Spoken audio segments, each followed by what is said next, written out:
Most effective ways for a Scrum Master to deal with a powerful yet toxic stakeholder.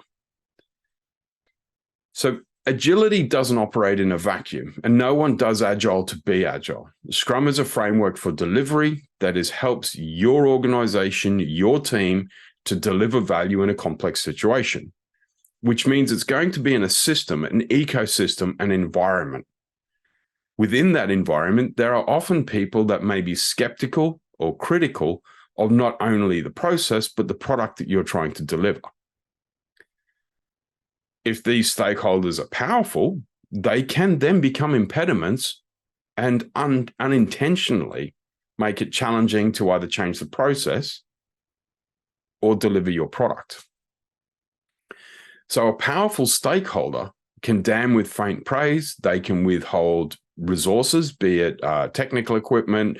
They can withhold ability to access cash, bringing in other tools, changing environments, implementing changes. They're just like small disruptions, right? It's like shaving with sandpaper. It just hurts, right? There's three things that we need to think about when we're Scrum Masters, like how do you deal with this? And the first one is really important that you should do in all human interactions as a Scrum Master, which is assume positive intent. Really, really important. Nobody is a jerk on purpose. There's something going on that is making that person behave that way. Somewhere in their head, they are acting in the best interests of the business by behaving in that manner. It could be that they're skeptical. It could be that they're concerned. They could be worried. They could be scared. They could not see the value proposition. So you have to assume positive intent and go in and have a conversation. Hey, I see that you're behaving in a way like this. I'm really curious what's driving that. And if they say something, you have to come at this with an open understanding to build a rapport. What evidence do you need to change? What would you need to see to change your mind about this? How can you reassure that stakeholder that you're doing the best for the organization, that the changing the process and allowing teams to be more empowered actually helps them be a more effective leader? This is your opportunity to coach, right? So assume positive intent, empathize and understand what evidence do you need to change.